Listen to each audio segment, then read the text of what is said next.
Iniciando mais uma sabatina dos pré-candidatos a deputado federal nas eleições deste ano, o JD1 TV de hoje recebe o advogado Marcos Pollum, que tenta uma vaga no Congresso Nacional pelo Partido Liberal. Antes de passar a fala ao nosso entrevistado, eu quero lembrá-los que as nossas entrevistas são transmitidas em rede nacional pelo canal 4 da NET, além de ficarem disponíveis nas nossas plataformas digitais e nas nossas redes sociais pelo @jd1noticias.com.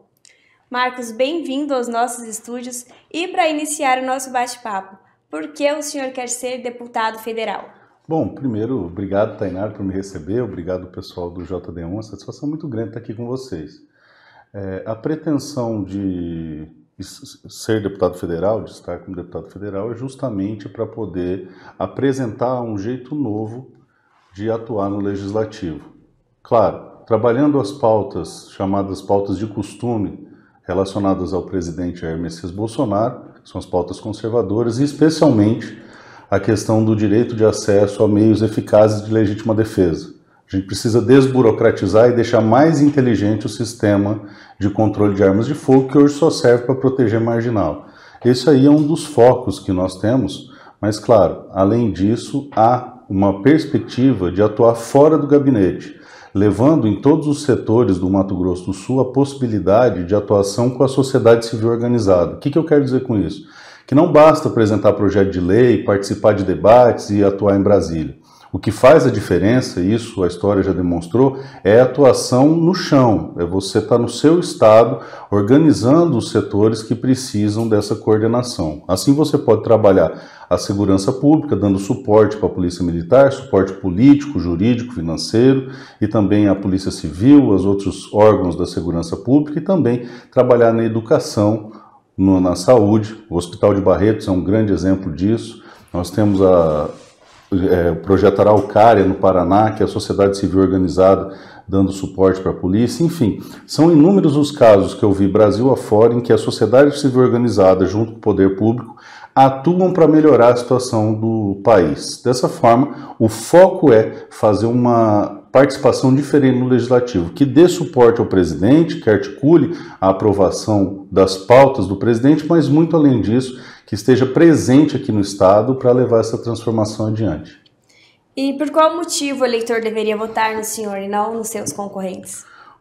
Bom, o eleitor que vota em mim, ele tem o perfil bolsonarista, o conservador, ou ainda aquele que preza o direito à legítima defesa. E a razão de votar em mim é muito simples. Eu fundei a maior entidade armamentista da América Latina, fundei o Instituto Conservador aqui no Mato Grosso do Sul, fundei a Academia de Direito Processual do Mato Grosso do Sul, sou professor universitário, professor de pós-graduação de Direito, fui presidente da Comissão de Assuntos Agrários e Agronegócio aqui no Mato Grosso do Sul. Então, envolvendo essas pautas associadas ao desenvolvimento econômico do agro, associadas à proteção do agro, associadas à legítima defesa, eu sou evidentemente o mais preparado. E tive em todos os estados do país, sem exceção, onde eu vi o que funciona e o que não funciona. Eu quero trazer isso para cá.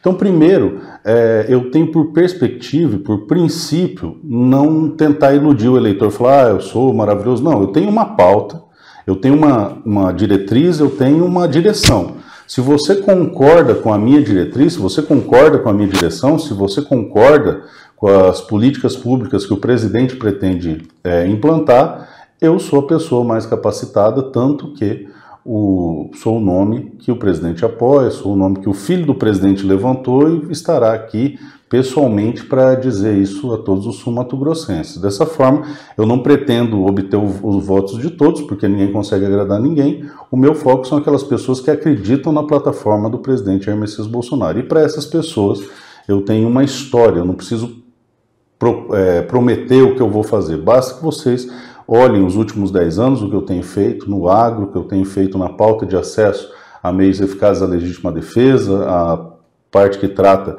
da legislação de controle de armas, de modo que toda a legislação, todas as alterações que existiram, passaram pelas minhas mãos. A gente tem colaborado com o presidente já há bastante tempo. O senhor citou, a pauta sobre a liberação do uso de armas. Por que o senhor apoia essa causa?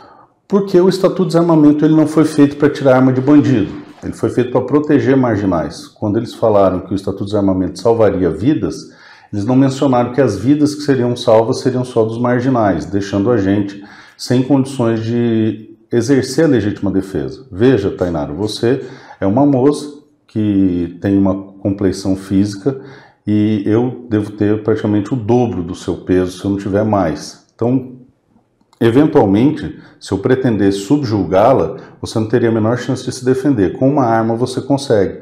Nós tivemos esse ano, poucas semanas atrás, algumas notícias terríveis envolvendo violência contra a mulher. Então a arma de fogo na mão dessas mulheres equipararia as forças e impediria que elas pudessem ser vítimas de violência. De modo que eu acredito ser urgente a facilitação de aquisição, principalmente para a mulher, e a facilitação do porte também. Na minha concepção, a mulher que foi vítima de violência ou que está com uma medida protetiva, sofre ameaça, deveria ter o porte de armas deferido em questão de dias, não semanas, dias. Por quê? Porque, infelizmente, o pedaço de papel, a medida protetiva, não tem se mostrado suficiente para proteger a mulher. Mas não só a mulher. O cidadão que está na sua casa e vê sua casa invadida com criminosos que fazem atrocidades com as famílias aqui no estado. Se ele tem uma arma de fogo, ele pode impedir que isso aconteça. Ou os produtores rurais, que têm as fazendas muitas vezes atacadas por criminosos. Se ele tem uma arma de fogo, ele pode impedir que isso aconteça. E muitas vezes, esse impedir que aconteça não passa por um desfecho violento. Simplesmente pelo fato da vítima estar armada, isso cria nos marginais um fenômeno chamado dissuasão racional, que faz com que eles pensem duas vezes antes de atacar essa pessoa. Tem até uma frasezinha que é muito comum na internet, que é quando a vítima está armada, o predador dorme com fome. Então a nossa pretensão é sim trabalhar de forma muito intensa para revogar o Estatuto de Desarmamento, de modo que as políticas de desarmamento sejam focadas no criminoso e não no cidadão como é hoje. Assim, você desarmando os criminosos e permitindo que o cidadão cumpridor da lei possa se defender, você vai impactar positivamente nos índices de criminalidade. Tanto é que a flexibilização de armas impôs a maior redução da história nos índices de homicídio no Brasil nos últimos anos. Paulo, qual seria o seu primeiro projeto em Brasília se for eleito? Bom, o meu primeiro projeto em Brasília após ser eleito vai ser continuar trabalhando na articulação do 3723, que também o texto é meu, o 6438, que também o texto eu participo junto com o Eduardo Bolsonaro, então eu já tenho alguns projetos que eu ajudei a escrever que estão tramitando e, evidentemente, nós pretendemos trabalhar, claro, a pauta de armas, como eu falei para você, que é criar a propriedade da arma de fogo. Isso é uma situação bem interessante. Você sabia que no Brasil a arma que o cidadão de bem compra não é dele? Nós temos a mera posse, não existe sequer o direito de propriedade. Inclusive já foi decidido pelo STF que o cidadão que adquire a sua arma tem a mera autorização de possuí-las, de modo que se o Estado quiser mandar que ele devolva, entregue, olha a pegadinha, né? Devolver aquilo que você comprou, você vai ser obrigado a ficar sem aquilo ali. Então essa é uma das pautas. No agronegócio, a gente pretende estabelecer o direcionamento de emendas para reestruturação dos modais de transporte e escoamento de produção aqui, principalmente na região do Bolsão, onde a gente vê uma BR completamente destruída e aquilo ali precisa ser arrumado. Em relação à educação, nós pretendemos como primeira medida estabelecer em polos aqui no estado escolas cívico-militares nas grandes regiões do estado, norte, sul, leste, oeste, e também estabelecer a parceria público-privada para criar instituições de ensino de tempo integral para o ensino fundamental e médio, e também trabalhar o ensino técnico aqui no estado, uma vez que nós temos um agronegócio pujante que precisa desses profissionais com capacitação técnica e, claro, o nosso mercado vai absorver muito bem isso aí. A gente hoje está tendo que trazer mão de obra de fora justamente por conta dessa carência. Já na segurança pública, como eu falei para você, a gente pretende trabalhar em legislação federal o suporte jurídico para o policial que atua, todas as polícias. Hoje, se um policial se envolve numa ocorrência, todo o desdobramento jurídico daquilo ali vai cair sobre as costas do policial pessoa física. E veja, quando o policial atua, ele é longa-manos do Estado. Quem está atuando ali é o Estado. No entanto, a responsabilidade jurídica da atuação recai sobre o profissional, ele tem que ir atrás do advogado. Então, isso aí tem que ser trabalhado para que o Estado dê suporte para aquele profissional que estava atuando em seu nome. Isso pode ser feito além, é claro, como eu falei para você, da mobilização das parcerias público-privadas e da sociedade civil organizada para dar todo esse aporte à segurança pública. Isso já no primeiro ano, eu te asseguro que os projetos já estão em andamento em alguns outros estados. Eu participo direto ou indiretamente de todos. Por exemplo, no Acre, nós estamos trabalhando a possibilidade das armas de dotação do policial ser direcionada para ele, depois que ele dá baixa. Então a gente tem um trabalho em todos os estados do Brasil, é só trazer esses projetos para cá, já no primeiro ano tem como implantar. E na sua opinião, a política é um bom caminho para resolver os problemas do país?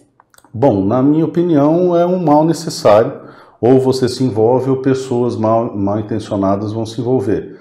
Aquela história de que política não é para cidadão de bem tem colocado pessoas abjetas nos cenários políticos. Então, passou da hora das pessoas de bem, as pessoas comprometidas com valores cristãos, colocarem seu nome à disposição e buscarem resolver esses problemas. Eu acredito que é muito importante, porque as principais decisões que afetam a vida das pessoas são tomadas dentro da política. No entanto, tem como a sociedade civil organizada resolver problemas de maneira eficaz. O que eu acredito é que a junção de uma política bem aplicada com pessoas comprometidas a trabalhar pelo desenvolvimento do seu país conseguem resolver o problema. E aí eu posso citar inúmeros exemplos, como eu já falei para você. O Hospital de Barretos é fruto de um trabalho da sociedade civil organizada. A Associação Araucária do Paraná, que atende as polícias, é fruto do trabalho da sociedade civil organizada. Existe um instituto que eu estou trazendo para o Mato Grosso do Sul, já estou conversando com os coordenadores, chama ProRim, que é uma junção da sociedade civil organizada com o poder público para dar assistência aos renais crônicos. E o ProRim já tem em alguns estados do Brasil, a gente já está vendo para trazer para o Mato Grosso do Sul. Então não é simplesmente falar, vou fazer. Não, nós já estamos fazendo. Eu já fiz várias coisas em vários estados do Brasil, com vários colaboradores. Hoje eu tenho uma rede com mais de 1.800 voluntários que atuam comigo. E a gente vai trazer isso aqui para cá. Então, para concluir, a política é importante, muito importante. As pessoas de bem têm que se envolver com política. No entanto, a sociedade não pode olvidar a força que ela tem em resolver os problemas com a sua organização. Marcos, e falando sobre o nosso cenário regional, qual seria a sua posição na sucessão estadual? Bom, Tainara, o fato é que a minha prioridade é a reeleição do presidente da República. Eu acho que isso aí tem que ser a prioridade número 1 de todo aquele que pretende ver um país livre, um país justo, no momento em que a gente tem a opção de escolher entre continuar construindo um Brasil livre ou cair de joelhos a uma ditadura aos moldes da Venezuela. Eu conheço o senhor Eduardo Riedel, conheço o senhor Contar, acho que os dois têm qualidades, os dois têm defeitos, de modo que quanto mais candidatos ao governo derem palanque para o presidente, melhor para esse projeto de reeleição do presidente.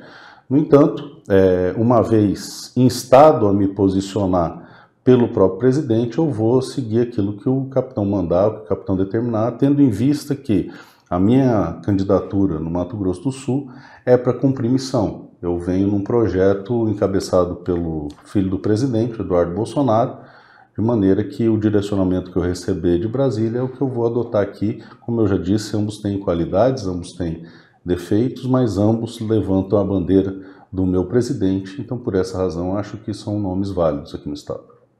Marcos, eu quero agradecer a sua participação, a sua disponibilidade aqui no nosso programa. E o senhor pode encerrar com as suas considerações finais.